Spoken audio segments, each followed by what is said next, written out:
Hello everyone, आज हम शुरू करेंगे sexual reproduction in flowering plant का ये टॉपिक स्टामेन, माइक्रोस्पोरेंजिया और पॉलन ग्रैंड। तो सबसे पहले हेडिंग डालेंगे। सबसे पहले देखेंगे स्टामेन। स्टामेन क्या होता है, तो हेडिंग डालेंगे स्टामेन।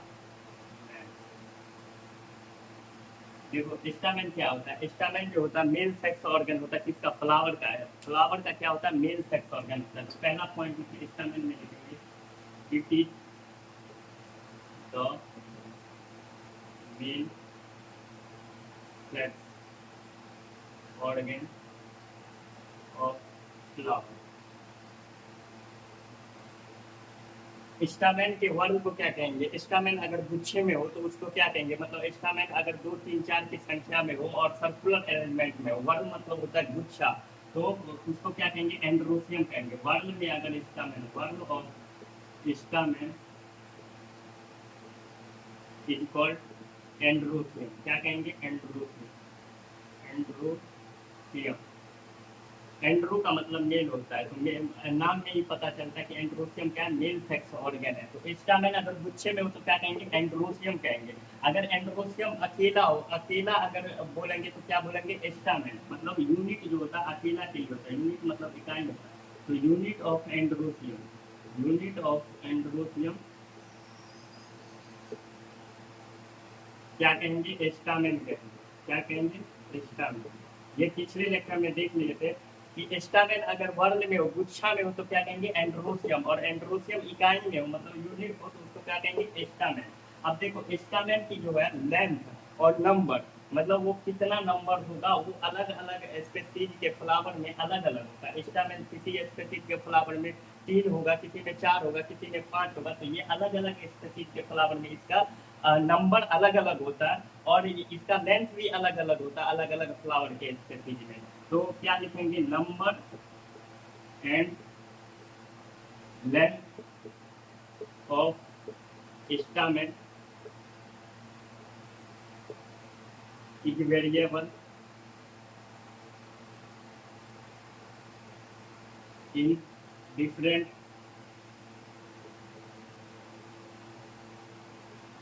Species of flower. अलग अलग फ्लावर के स्पेसीज में अलग अलग इसका नंबर और लेंथ होगा। अब स्टामेन का स्ट्रक्चर देखेंगे।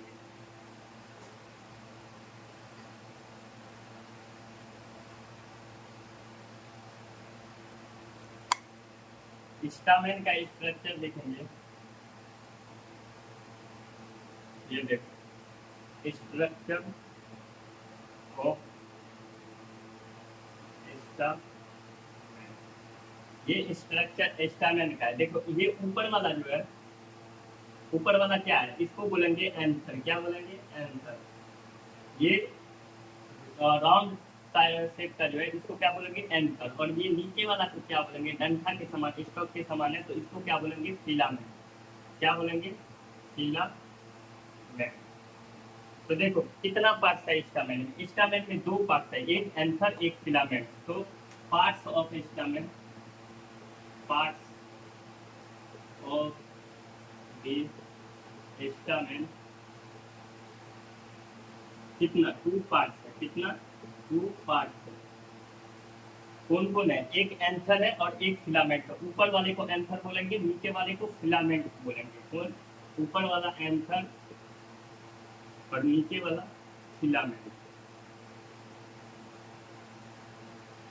तो स्ट्रक्चर एंड स्टामेन का स्ट्रक्चर पता चल गया। स्टामेन में कितना पार्ट्स होता है? स्टामेन में 2 पार्ट्स होता है, ऊपर वाला एंथर और नीचे वाला फिलामेंट। अब फिलामेंट्स को देखेंगे। क्या? फिलामेंट्स को देखेंगे तो हेडिंग डालेंगे फिलामेंट। फिलामेंट। फिलामेंट्स क्या है?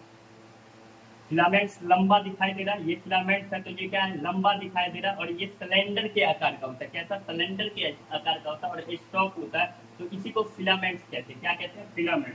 फिलामेंट्स कैसा होता है? कैसा होता है? लॉन्ग होता है और सिलेंडर के आकार का होता है। फिलामेंट लॉन्ग, सिलेंडर, स्टॉक मतलब डंठल के समान का होता है। Stock is called filament. Long cylinder stock क्या होता है, ये लंबा है और सिलेंडर के आकार का है स्टॉक है, उसको क्या कहेंगे, फिलामेंट कहेंगे।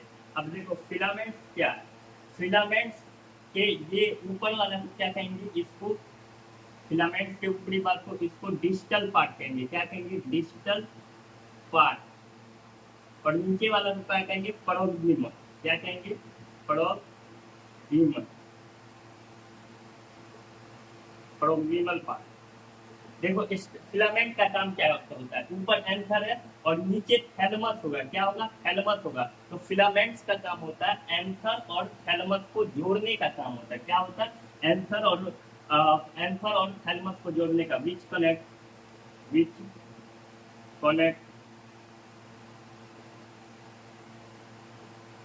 the एंथर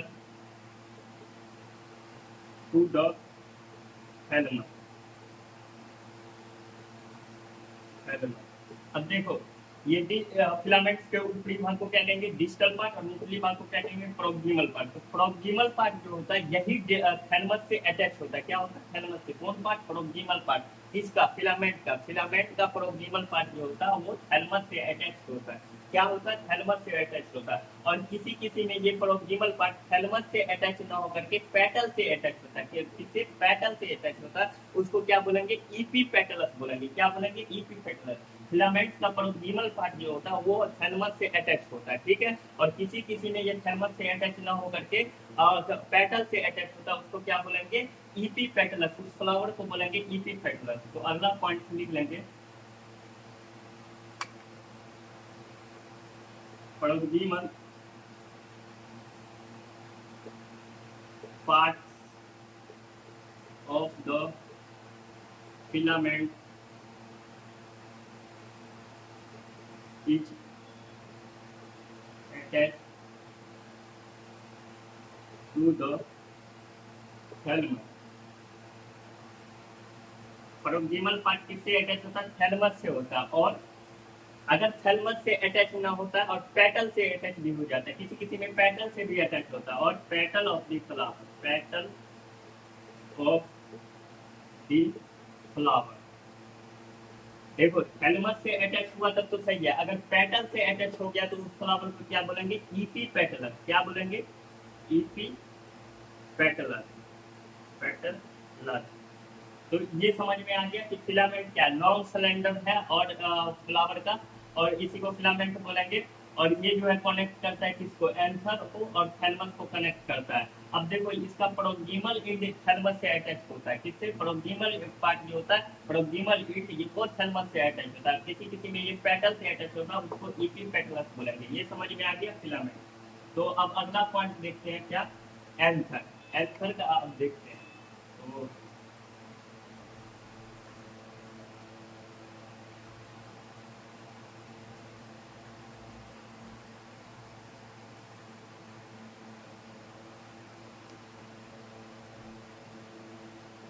अगला देखते हैं एंथर। इसका में का दूसरा पार्ट देखते हैं एंथर। एंथर क्या है, देखो एंथर ये है, एंथर दिखाई दे रहा है दो लोग का, एक लोग ये, एक लोग ये। तो एंथर कितने लोग का होता है, बाई लोग होता है। तो लिखेंगे यहाँ तो दिखाई दे रहा है कि एंथर दो लोग का है, एक लोग ये, एक लोग ये। तो एंथर को लिखेंगे, ये जनरली होता है बाई लोग का, क्या, जनरली बाई लोग होता है, क्या होता है, बाई लोग। अब एंथर का एक सिंपल स्ट्रक्चर देख रहे हैं,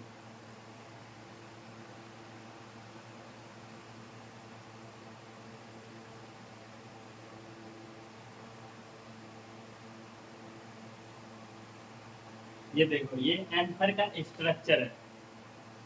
और देखो इसमें दो लोग दिखाई दे रहा है, एक तो देखो यहाँ पे एक लोग इधर हो गया, लोग वन, और ये लोग टू।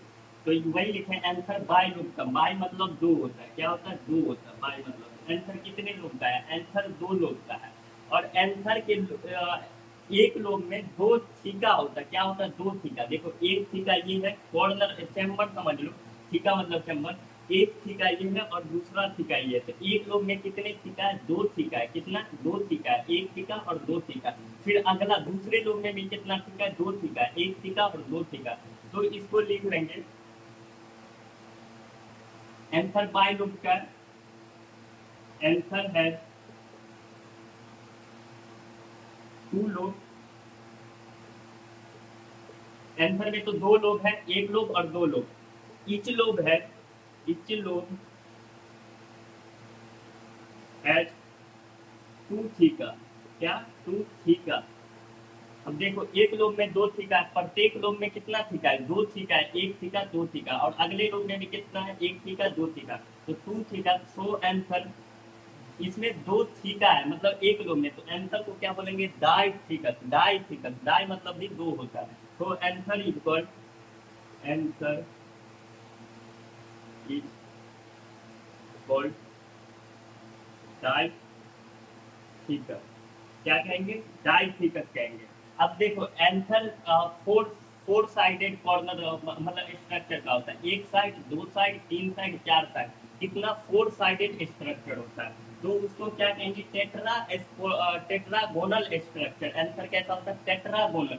4 साइड है, 1 2 3 4। तो एंथर,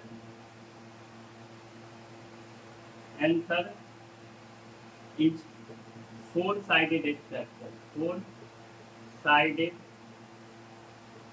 स्ट्रक्चर। सो टेट्रागोनल स्ट्रक्चर, इसीलिए इसको tetragonal, anther is tetragonal structure बोलेंगे। ठीक है। अब एंथर ये अ, एक थीका में हर थीका में कितना, मतलब 4 माइक्रो, एक माइक्रो एक्सपोनेंजिया प्रेजेंट होता है। तो एक लोग में कितना माइक्रो एक्सपोनेंजिया प्रेजेंट होगा? 2 माइक्रो एक्सपोनेंजिया प्रेजेंट होगा। क्या? एक थीका में एक माइक्रो एक्सपोनेंजिया प्रेजेंट होता है। तो मान लो यहाँ एक माइक्रो एक्सपोनेंजिया प्रेजेंट है, यहाँ एक माइक्रो एक्सपोनेंजिया प्रेजेंट है, यहाँ एक माइक्रो एक्सपोनेंजिया प्रेजेंट है, यहाँ एक माइक्रो एक्सपोनेंजिया प्रेजेंट है। तो देखो पूरे एंथर में कितना माइक्रो एक्सपोनेंजिया? एक एंथर में कितना? 4 माइक्रो एक्सपोनेंजिया प्रेजेंट है। एक लोग में कितना माइक्रो एक्सपोनेंजिया प्रेजेंट है? एक लोग में 2 माइक्रो एक्सपोनेंजिया प्रेजेंट है। इसमें भी एक, इसमें भी 2, इसमें भी 2। तो एक एंथर में कितना है? 4 माइक्रो एक्सपोनेंजिया। और एक लोग में कितना है? 2 माइक्रो एक्सपोनेंजिया। और एक थीका में कितना है? एक थीका में, थीका मतलब ये कॉर्नर चैम्बर, तो एक थीका में कितना है? 1 माइक्रो एक्सपोनेंजिया। तो 4 थीका में 4 माइक्रो एक्सपोनेंजिया, मतलब एंथर में 4 माइक्रो एक्सपोनेंजिया। और इच लोब में कितना है? 2 माइक्रो एक्सपोनेंजिया। तो यहाँ लिख लेंगे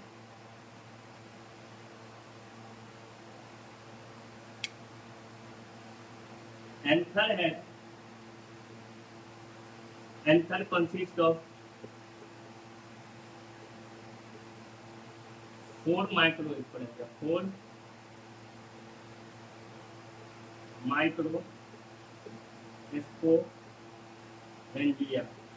इसलिए इसको टेट्रा एक्सपोनेंजिएट बोलते हैं। एंथर को क्या बोलते हैं? Tetra, tetrasporangiate. और इच लोब में, each lobe has 2 microsporangia. ये लाइन समझ में आ गया? Microsporangia. देखो एंथर में कितना माइक्रो एक्सपोनेंजिया? 4 है, और एक लोब में कितना है? 2 है।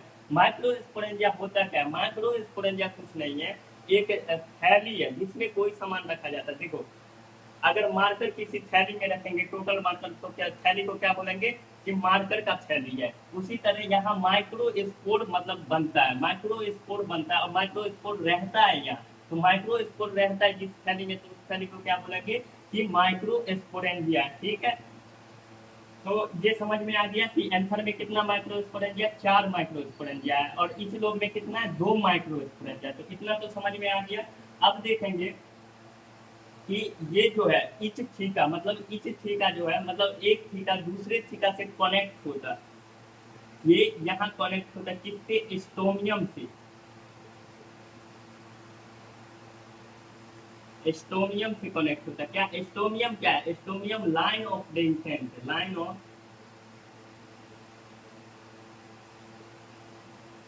डेफिसेंट। क्या है? Line of dehiscence. Line of dehiscence क्या होता है? जब एंथर मैच्योर होगा, यहाँ पॉलन ग्रेन बन जाएगा, माइक्रो स्पोरेंजिया में पॉलन ग्रेन बन जाएगा, तो ये जो है स्टोमियम, ये यहीं से एंथर फटेगा, यहीं से एंथर फटेगा, तो इसी को लाइन ऑफ डेहिसेंस बोलते हैं, स्टोमियम बोलते हैं। यहाँ से एंथर फटेगा और पोलन ग्रेन निकल जाएगा। तो जब मैच्योर एंथर होता है तो ये दोनों थीका जो है आपस में जुड़ जाता है, एक ही हो जाता है।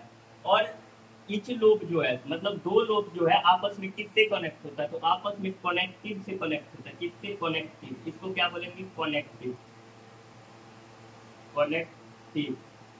तो लिखेंगे अगला point, each lobe of anther, each lobe of anther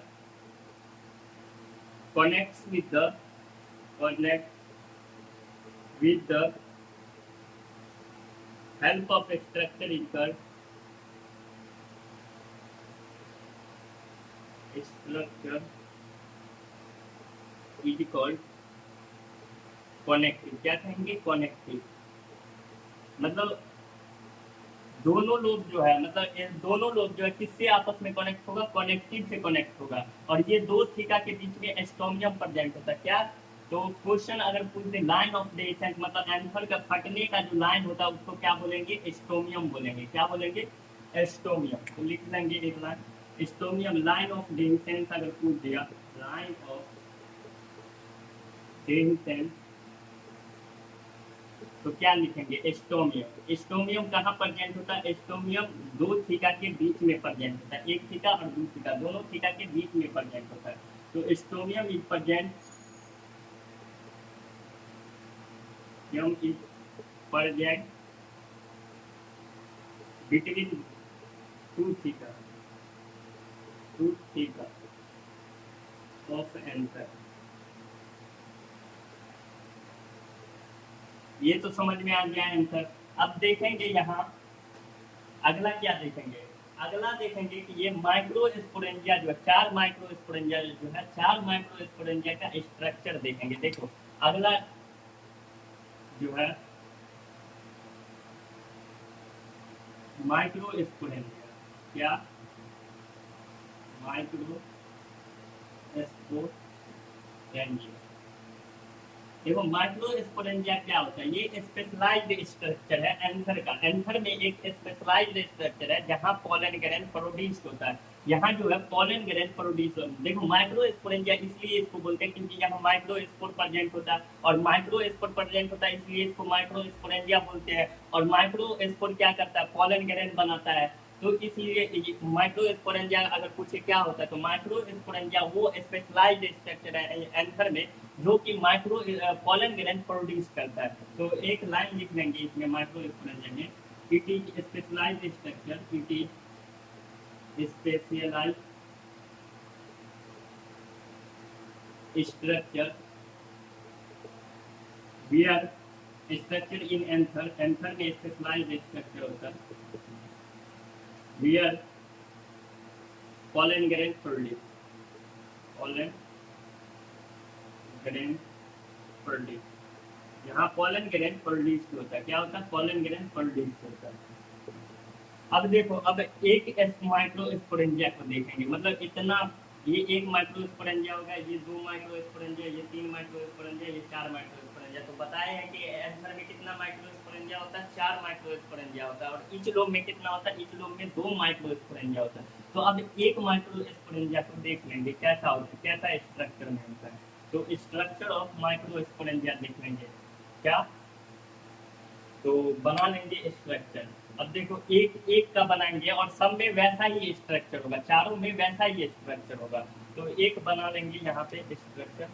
सबसे पहले ये देखो इस टाइप का, ये माइक्रोस्पोरेंजिया का स्ट्रक्चर, ठीक है।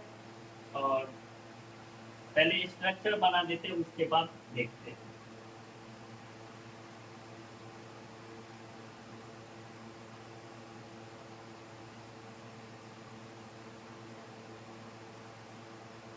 ये एनसीईआरटी का डायग्राम है।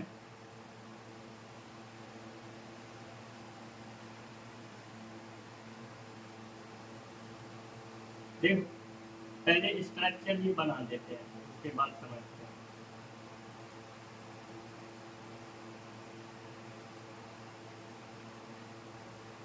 रफ डायग्राम ही बना देते, टाइम ज़्यादा लगेगा।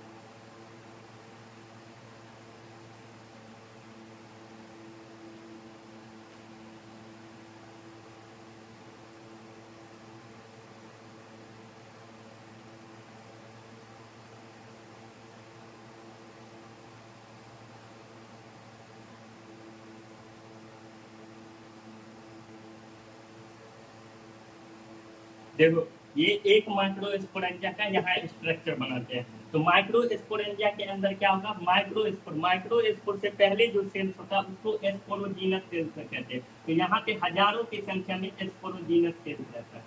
क्या रहता है, स्पोरोजीनस सेल्स हजारों की संख्या में रहता है। अब देखो, अब माइक्रो स्पोरेंजिया का स्ट्रक्चर देखेंगे तो हेडिंग डाल देंगे structure of the micro sporangia. क्या स्ट्रक्चर ऑफ माइक्रो स्पोरेंजिया। देखो, ये ट्रांसवर्स डायग्राम है, मतलब ये एंथर है तो एंथर को ऊपर से काट दिए हैं और ये ऊपरी भाग से देख रहे हैं, ऊपर से झांक करके देख रहे हैं, तब ऐसा दिखाई दे रहा है। और इस स्ट्रक्चर, इस एक साइड को यहाँ डायग्राम बनाए हैं एक साइड का, ऐसे ही चारों में होगा, चारों साइड में होगा। तो देखते हैं सबसे बाहरी लेयर जो है इसका जो है outer side, outer to inner side देखेंगे। क्या outer to inner side, inner side. देखो क्या दिखाई दे रहा है, आउटर में ये ब्लू वाला लाइन क्या है, इसको बोलेंगे इपीडर्मिस। क्या बोलेंगे, इपीडर्मिस, इपीडर्मिस। आउटर लेयर को क्या बोलेंगे, इपीडर्मिस। तो इसका वाल क्या हो गया, मतलब माइक्रो स्पोरेंजिया चार वाल से घिरा होता है, सराउंडेड होता है माइक्रो स्पोरेंजिया के चार वाल। वही देख रहे हैं चार वाल। तो सबसे बाहरी वाल या बाहरी लेयर क्या है, इपीडर्मिस। तो लिखेंगे इपीडर्मिस, इपीडर्मिस। इसके अंदर क्या है, ये ग्रीन वाला जो है ये क्या है, ये इंडोथेसियम सेल लेयर है। क्या है, इंडोथेसियम। क्या है, इंडोथेसियम। तो दूसरा लेयर क्या है, इंडोथेसियम। दूसरा लेयर कौन सा है, इंडोथेसियम, इंडोथेसियम। और अब रेड वाला क्या है, देखो रेड वाला दो तीन सेल लेयर का है। तो ये क्या है, ये मिडिल लेयर है, मिडिल लेयर। क्या है, मिडिल लेयर। और ये फिर ये क्या है, फिर ये ब्लू लाइन क्या है, ये है कैपिटम। क्या है, कैपिटम। तो तीसरा लेयर क्या है, मिडिल लेयर।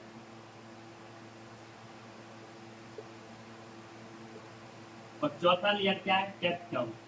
और उसके अंदर ही माइक्रो स्पोर होगा, मतलब माइक्रो स्पोर से पहले वाले सेल्स को स्पोरोजीनस सेल्स बोलते हैं, कैपिटम। देखो, माइक्रो स्पोरेंजिया का चार लेयर कौन कौन है, देखो बाहर से अंदर की तरफ देखेंगे तो बाहर से अंदर की तरफ कौन है, एक तो इपीडर्मिस है, उसके अंदर क्या है, इंडोथेसियम लेयर है, उसके अंदर क्या है, मिडिल लेयर है, उसके अंदर क्या है, कैप्टम है, और इसके अंदर माइक्रो स्पोरेंजिया होता है। तो ये तो लिख लेंगे outer three layer, outer three layer help in the protection and line of descent. Descent of answer. Descent of answer. Descent of answer में हेल्प करेगा। यहाँ लाइन ऑफ डेसेंस मत लिखना, डेसेंस ऑफ एंसर लिख देना, एंसर के फटने में हेल्प करता है, डेसेंस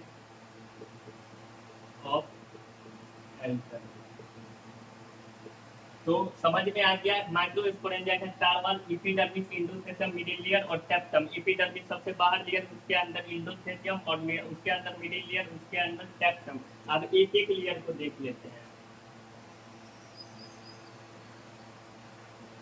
देखो सबसे बाहरी कौन लेयर है, इपिडर्मिस है, इपिडर्मिस। सबसे बाहर कौन लेयर है, इपिडर्मिस है। इपिडर्मिस देखो कितने सेल लेयर का है, एक सेल लेयर का है, मतलब एक लेयर ऑफ सेल है। देखो एक लेयर ऑफ सेल कैसे है, देखो ये सेल है, ये सेल है, तो ये एक लेयर, एक सेल का लेयर हो गया, ये सब चारों अलग अलग एक सेल लेयर का एक लेयर का सेल हो गया।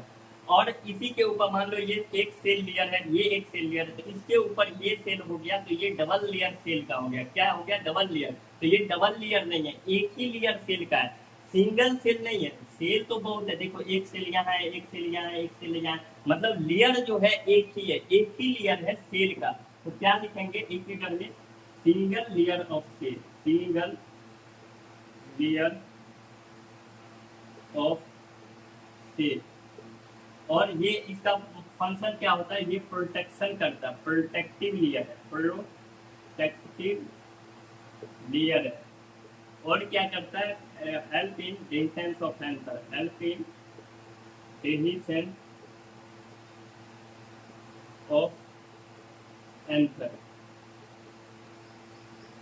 अब देखो, अब इसके अंदर क्या है, ये इसके अंदर इंडोथेसियम लेयर है, क्या कौन सा लेयर है, इंडोथेसियम। तो एपिडर्मिस के अंदर कौन सा लेयर है, इंडोथेसियम। दूसरा दूसरा लेयर कौन है, इंडोथेसियम, इंडोथेसियम। इंडोथेसियम भी सिंगल सेल लेयर है, क्या है, single cell layer, single layer of cell, cell का single layer, single layer of cell. Endothecium कहाँ है, इपिडर्मिस के अंदर है, मतलब इपिडर्मिस के अंदर है, तो लिख लेंगे below the epidermis, below the epidermis. क्या लिखेंगे, बिलो द इपिडर्मिस लिखेंगे। इसका भी काम प्रोटेक्शन में होता है, क्या होता है, प्रोटेक्शन। अब तीसरा लेयर कौन है, तीसरा लेयर मिडिल लेयर है, तीसरा लेयर मिडिल लेयर है, मिडिल लेयर। देखो middle layer single layer, single cell layer नहीं है। देखो मिडिल लेयर क्या है, ये एक सेल का लेयर है, ये दूसरा सेल का लेयर है, एक के ऊपर एक, ये तीसरा सेल का लेयर है, ये चौथा सेल का लेयर है। इसी तरह मिडिल लेयर देखो, ये एक सेल लेयर, ये दूसरा सेल लेयर, ये तीसरा सेल लेयर, ये चौथा सेल लेयर। तो ये इसी तरह का 3 से 5 सेल लेयर का होता है, कितना, 3 से 5 सेल लेयर का होता है। मिडिल लेयर कितना होता है, 3 से 5 सेल, 3 से 5 लेयर ऑफ सेल का होता है, लेयर ऑफ सेल का होता है। कितना होता है, 3 से, देखो एक cell layer, 2 cell layer, 3 cell layer, कितनी सेल लेयर का होता है, 3 से 5 सेल लेयर का होता है।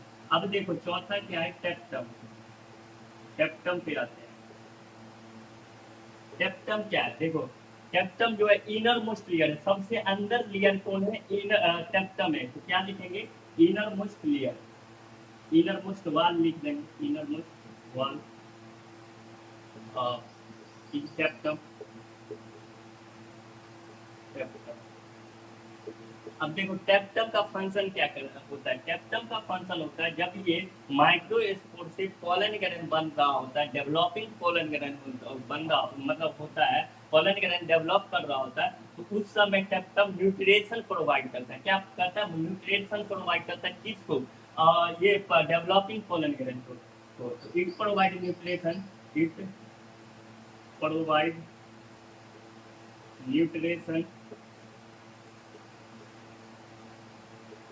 to the developing pollen grain, developing pollen grain।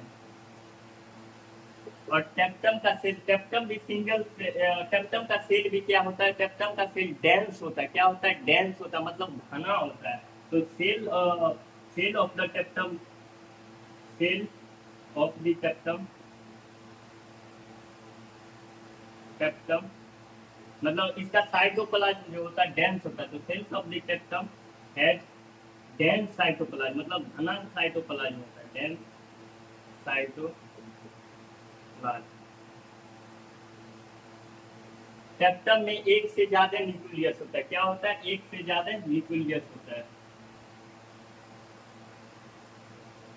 टेप्टम में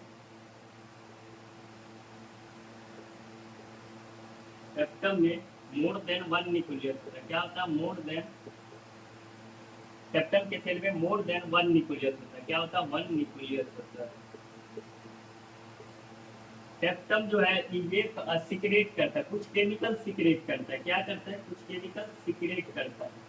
सिक्रेट कौन सा केमिकल? एक तो करता है एस्पोरोपोलेनिन। एस्पोरोपोलेनिन एस्पोरोपोलेनिन क्या होता है? ये प्लांट किंगडम का सबसे हार्डेस्ट ऑर्गेनिक मटेरियल है। ये एस्पोरोपोलेनिन, ये इसको ना तो ये डाइजेस्ट होता ही नहीं है, ना एसिड से, एसिड भी इसका कुछ नहीं कर पाएगा, ना कोई डाइजेस्टिव एंजाइम इसको डाइजेस्ट कर पाएगा, ना हाई टेम्परेचर पे इसका कोई असर, इसका कुछ असर, इसको कुछ असर ही नहीं होता एस्पोरोपोलेनिन का। एस्पोरोपोलेनिन कहाँ होता है? जब ये पोलन ग्रेन बन जाता है माइक्रोस्कोप से, तो उसका आउटर लेयर जो होता है एग्जाइम, वो जो है एस्पोरोपोलेनिन का बना होता है। इसलिए बहुत साल के बाद अगर कोई पोलन ग्रेन फॉसिल्स के रूप में भी पाया जाता है। क्यों? क्योंकि एस्पोरोपोलेनिन होता है वो डाइजेस्ट होता ही नहीं है, वैसे का वैसे हो जाता है, तो फॉसिल्स के रूप में इसको पाया जाता है एस्पोरोपोलेनिन। इसको कोई असर ही नहीं होता, ना हाई टेम्परेचर से, ना स्ट्रॉन्ग एसिड से, कितना भी स्ट्रॉन्ग एसिड दे दिया जाए तो इसको कोई असर नहीं होता, ना मतलब कोई डाइजेस्टिव एंजाइम से। और दूसरा क्या होता है? दूसरा होता है टेप्टम प्रोवाइड करता है, सिक्रेट करता है pollen kitt. Pollen kitt provide secrete करता है। पॉलन किट क्या होता है? ये स्टिकी सब्सटेंस है, स्टिकी सब्सटेंस, स्टिकी सब्सटेंस है, स्टिकी सब्सटेंस। ये जो है स्टिकी सब्सटेंस है, जब कोई इंसेक्ट आता है यहाँ से पॉलन ग्रेन को ले जाने के लिए, तो पॉलन ग्रेन इंसेक्ट से चिपक जाता है, उसी में ये हेल्प करता है और जा करके दूसरे फ्लावर के स्टिग्मा पे उसको छोड़ देता है, ताकि वहाँ पॉलिनेशन हो जाए और वहाँ एक सेल से फर्टिलाइज कर जाए। तो पॉलन किट स्टिकी सब्सटेंस होता है, चिपकने में हेल्प करता है किसको? पॉलन ग्रेन को किसी चीज से, इंसेक्ट से। और एस्पोरोपोलेनिन समझ में आ गया। तो अब ये माइक्रो स्पोरेंजिया समझ में आ गया। माइक्रो स्पोरेंजिया क्या है? देखो सबसे पहले एंथर देखें। एंथर क्या होता है? एंथर बाइलोब होता है। इच लोब में क्या होता है? दो थीका होता है, इसलिए एंथर को डाइथिकस बोला जाता है। और एक थीका में कितना? एक माइक्रोस्पोरेंजिया होता है। एक लोब में कितना माइक्रोस्पोरेंजिया? एक लोब में दो माइक्रोस्पोरेंजिया होता है। और पूरे एंथर में कितना माइक्रोस्पोरेंजिया होता है? चार माइक्रोस्पोरेंजिया होता है। एंथर दो लोब होता है, दोनों लोब को कनेक्ट कौन करता है? कनेक्टिव कनेक्ट करता है। और दो थीका के बीच में क्या? एस्टोमियम पाया जाता है, इसी को लाइन ऑफ डेहिसेंस बोलते हैं। जब एंथर मैच्योर होता है, पोलन ग्रेन बनता है, तो एंथर फटने में यहीं से फटता है, इसलिए इसको लाइन ऑफ डेहिसेंस बोलेंगे। अब एंथर के अंदर जो माइक्रोस्पोरेंजिया है, चार माइक्रोस्पोरेंजिया, इसी का डायग्राम यहाँ पे बनाए। ये डायग्राम जो है ट्रांसवर्स है, जैसे ये एंथर है तो इसको ऊपर से काट दिया और ऊपर से देख रहे हैं तब ऐसा दिखाई देगा। अब इसी को एक पार्ट को लेकर के यहाँ बनाए हैं। तो ये जो है माइक्रोस्पोरेंजिया, ये यहाँ जो है माइक्रोस्पोरेंजिया क्या होता है? जहाँ माइक्रोस्पोर बनता है उसी को माइक्रोस्पोरेंजिया कहते हैं। जहाँ माइक्रोस्पोर जहाँ रहता है और माइक्रोस्पोर से पोलन ग्रेन जहाँ बनता है, उसी को माइक्रोस्पोरेंजिया कहेंगे।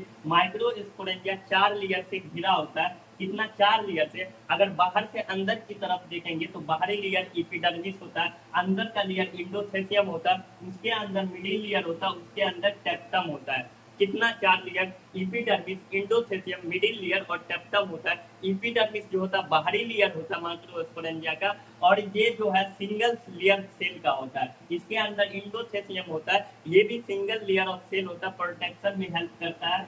और ये इसके अंदर मिडिल लेयर होता है, मिडिल लेयर 3 से 5 सेल लेयर सेल का होता है। और इसके अंदर टेप्टम होता है, टेप्टम भी सिंगल सेल लेयर का होता है। ये प्रोवाइड करता है क्या? न्यूट्रिशन डेवलपिंग पोलन ग्रेन को। जब माइक्रोस्पोर से पोलन ग्रेन बन रहा होता है तो उस समय उसको न्यूट्रिशन की जरूरत होता है। वो न्यूट्रिशन कौन प्रोवाइड करता है? टेप्टम। इसलिए टेप्टम का सेल्स जो है डेंस साइटोप्लाज्मिक होता है, घना साइटोप्लाज्म होता है। इसके अंदर मोर देन, इसके सेल के अंदर मोर देन वन न्यूक्लियस पाया जाता है। टेप्टम जो है सिक्रेट करता है कुछ केमिकल, दो केमिकल सिक्रेट करता है। एक का नाम है स्पोरोपोलेनिन, दूसरे का नाम है पोलन किट। एस्पोरोपोलेनिन जो है हार्डेस्ट सब्सटेंस होता है, वो उसको किसी चीज का असर नहीं होता, वो स्ट्रॉन्ग एसिड हो या एल्कली हो या हाई टेम्परेचर हो या कोई भी डाइजेस्टिव मिल जाए, एस्पोरोपोलेनिन का कुछ नहीं कर सकता है। दूसरा पोलन किट सिक्रेट करता है। पोलन किट क्या होता है, क्या ये स्टिकी सब्सटेंस होता है पोलन किट। जब पोलन ग्रेन बन जाता है तो उसको पोलिनेशन के लिए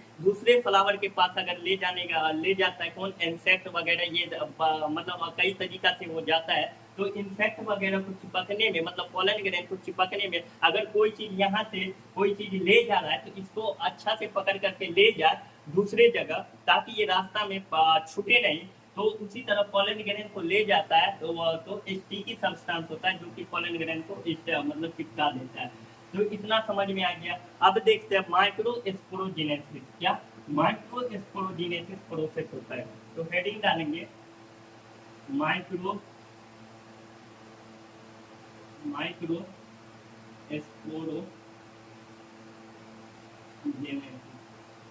माइक्रोस्पोरोजेनेसिस क्या होता है?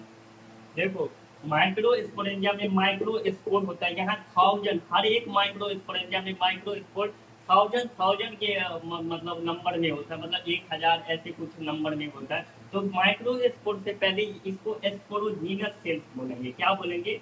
एस्पोरोजीनस सेल्स बोलेंगे। क्या बोलेंगे? एस्पोरोजीनस सेल्स।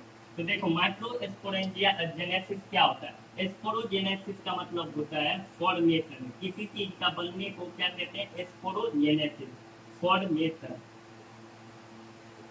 किसका फॉर्मेशन हो रहा है? तो यहाँ माइक्रोस्पोर का, जेनेसिस का मतलब फॉर्मेशन होता है। तो यहाँ क्या, किसका फॉर्मेशन होता है? माइक्रोस्पोर का। तो इसलिए इसका नाम दिया है माइक्रोस्पोरोजेनेसिस। माइक्रोस्पोर के फॉर्मेशन को क्या कहेंगे? माइक्रोस्पोरोजेनेसिस। अब देखो, यहाँ पे एस्पोरोजीनस सेल्स है, ऊपर से लिख दीजिए। माइक्रोस्पोरोजेनेसिस का, जेनेसिस का मतलब होता है फॉर्मेशन, और माइक्रोस्पोर का फॉर्मेशन क्या हो गया? माइक्रोस्पोरोजेनेसिस। तो यहाँ कौन सा सेल्स है? यहाँ एस्पोरोजीनस सेल्स है। कौन सा सेल्स है? एस्पोरोजीनस सेल्स है। एस्पोरोजीनस सेल्स डेवलप होगा, ये साइड में इंक्रीज करेगा, न्यूट्रिशन लेगा, तो साइटोप्लाज्म को बढ़ाएगा। तो ये डेवलप करके क्या बन जाता है? माइक्रोस्पोर मदर सेल बन जाता है। क्या बन जाता है? Mother cell. देखो, माइक्रोस्पोर मदर सेल क्यों कहेंगे? क्योंकि ये माइक्रोस्पोर बनाता है। तो कोई माइक्रोस्पोर बनाएगा तो उसके सेल्स को क्या बोलेंगे? मदर सेल्स बोलेंगे। तो माइक्रोस्पोर मदर सेल, और इसका एक और नाम भी है पोलन मदर सेल। क्या नाम है? Pollen mother cell. Microspore mother cell और पोलन मदर सेल। देखो, एस्पोरोजीनस सेल जो है, इसका क्रोमोसोम डिप्लॉइड होता है, 2n होता है। डिप्लॉइड और हैप्लॉइड क्या होता है? किसी चीज में, किसी एनिमल में अगर सिंगल सेट ऑफ क्रोमोसोम होता है, एक सेट क्रोमोसोम का होता है, जैसे इसको रिप्रेजेंट करते हैं एन से, एक सिंगल सेट को किसी एन से, तो इसको कहेंगे हैप्लॉइड। हैप्लॉइड। तो जितना में भी सेक्सुअल रिप्रोडक्शन होता है उसमें उसके गैमिट में हैप्लॉइड सेट ऑफ क्रोमोसोम होता है, ताकि ये एक और मेल गैमिट जो है फ्यूज करे और ये दोनों मिल करके 2n बना दे। इसलिए इसके गैमिट्स में हैप्लॉइड सेट ऑफ क्रोमोसोम होता है। और जिसमें डिप्लॉइड से 2n का मतलब होता है डिप्लॉइड, उसमें क्या होता है? 2n डिप्लॉइड का मतलब किसी में 2 सेट ऑफ क्रोमोसोम होगा। 2 सेट ऑफ क्रोमोसोम क्या होगा? 2 सेट ऑफ क्रोमोसोम होगा। तो जिसमें 2 सेट ऑफ क्रोमोसोम होगा उसको डिप्लॉइड करेंगे, जिसमें एक सेट ऑफ क्रोमोसोम होगा उसको हैप्लॉइड करेंगे। तो सेक्सुअल रिप्रोडक्शन जितना में होगा उसके गैमेट्स में हैप्लॉइड सेट ऑफ क्रोमोसोम होगा, ताकि दो जैसे मेल और फीमेल गैमेट्स जब बनाएगा तो हैप्लॉइड बना करके, और दोनों जब फ्यूज करेगा तो जो जाइगोट बनेगा या उससे जो बेबी बनेगा वो 2n का होगा, डिप्लॉइड होगा, इसलिए उसके गैमेट्स हैप्लॉइड होता है। तो एस्पोरोजीनस सेल्स जो है यहाँ वो उसका क्रोमोसोम कैसा है? डिप्लॉइड नेचर का। कैसा है? डिप्लॉइड है। उसमें 2n, दो सेट ऑफ क्रोमोसोम है। अब इससे जब गैमिट बनाएंगे माइक्रोस्पोर या पोलन ग्रेन, तो वो कैसा बनेगा, हैप्लॉइड बनेगा। अगर वो भी डिप्लॉइड रहेगा और एक सेल भी डिप्लॉइड होगा तो दोनों मिलकर के क्या बनाएगा, 4n, 4 सेट ऑफ क्रोमोसोम बना देगा। तो वो एग्जिस्ट नहीं करेगा, वो तो फिर दूसरा चीज मतलब अलग अलग चीज हो जाएगा। इसीलिए इसको इसमें हैप्लॉइड करने के लिए यहाँ मियोसिस होता है। क्या होता है,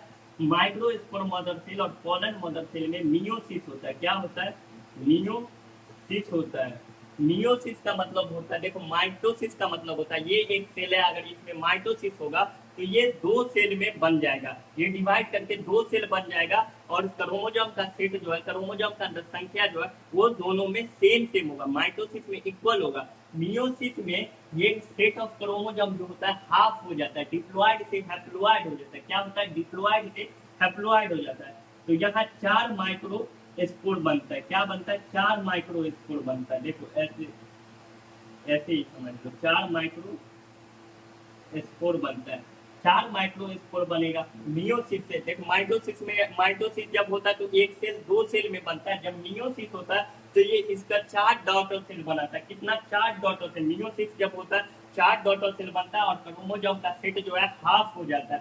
तो ये माइक्रो स्पोर मदर सेल में मियोसिस होगा तो 4 माइक्रो स्पोर बनाएगा। क्या, 4 माइक्रो स्पोर। और ये 4 है इसलिए इसको टेट्राड बोलेंगे, ये चारों अटैच होता है इसलिए इसको माइक्रो स्पोर टेट्राड बोलेंगे। क्या बोलेंगे, टेट्राड बोलेंगे।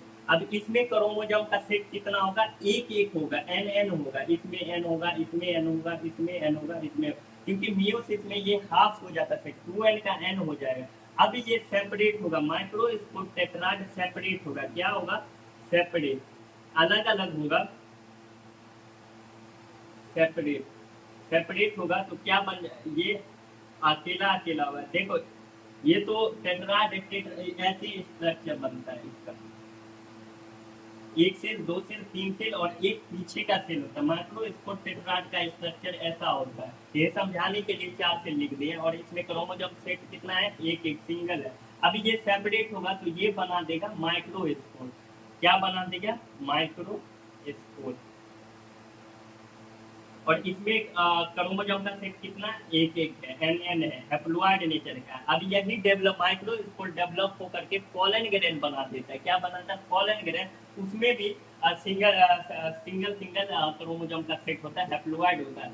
तो ये माइक्रो स्पोरोजेनेसिस समझ में आ गया कि जेनेसिस का मतलब होता है फॉर्मेशन और माइक्रो स्पोर के फॉर्मेशन को क्या कहेंगे, माइक्रो स्पोरोजेनेसिस कहेंगे। यहाँ माइक्रो स्पोरेंजिया में स्पोरोजीनस सेल्स होता है जिसका कोलाइडी नेचर 2n होता है और इसमें ये डेवलप होकर के माइक्रो स्पोर मदर सेल बनाएगा और माइक्रो स्पोर मदर सेल को पोलन मदर सेल भी कहेंगे। और माइक्रो स्पोर मदर सेल में मियोसिस होगा तो 4 डॉटर सेल बनाएगा जिसको माइक्रो स्पोर टेट्राड कहेंगे। और मियोसिस होने के बाद क्रोमोसोम का सेट जो है हाफ हो जाता है तो हैप्लॉइड हो जाता है। तो यहाँ 2n से n हो गया, इसको माइक्रो स्पोर टेट्राड कहेंगे। ये सेपरेट करेगा तो 4 माइक्रो स्पोर बना देगा। तो माइक्रो स्पोर मदर सेल से माइक्रो स्पोर के बनने के प्रोसेस को क्या कहेंगे, माइक्रो स्पोरोजेनेसिस। क्या कहेंगे, माइक्रो स्पोरोजेनेसिस। अब देखो यहाँ हजारों की संख्या में स्पोरोजीनस सेल्स है तो हर स्पोरोजीनस सेल्स के पास इतना पोटेंशियल होता है कि वो माइक्रो स्पोर बना सके, पोलन ग्रेन बना सके। तो हर एक, अगर यहाँ 1000, देखो एक स्पोरोजीनस सेल्स लिए थे, यहाँ कितना, एक, इसमें से एक स्पोरोजीनस सेल्स लिए थे, वही डेवलप किया था माइक्रो स्पोर में मदर सेल में। और यही 4 सेल में डिवाइड, जब मियोसिस हुआ तो 4 सेल बन गया। तो एक सेल से जब 4 माइक्रो स्पोर बनता है तो यहाँ 1000 अगर स्पोरोजीनस सेल्स होगा तो उसमें मियोसिस होगा तो कितना माइक्रो स्पोर बन सकता है। तो देखो एक सेल, एक स्पोरोजीनस सेल्स में से कितना बना, 4 माइक्रो स्पोर बना।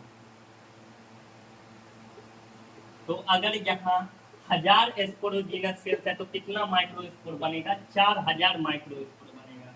और हर स्पोरोजीनस सेल्स में माइक्रोस्पोर बनाने का पोटेंशियल होता है। तो माइक्रोस्पोरोजेनेसिस समझ में आ गया।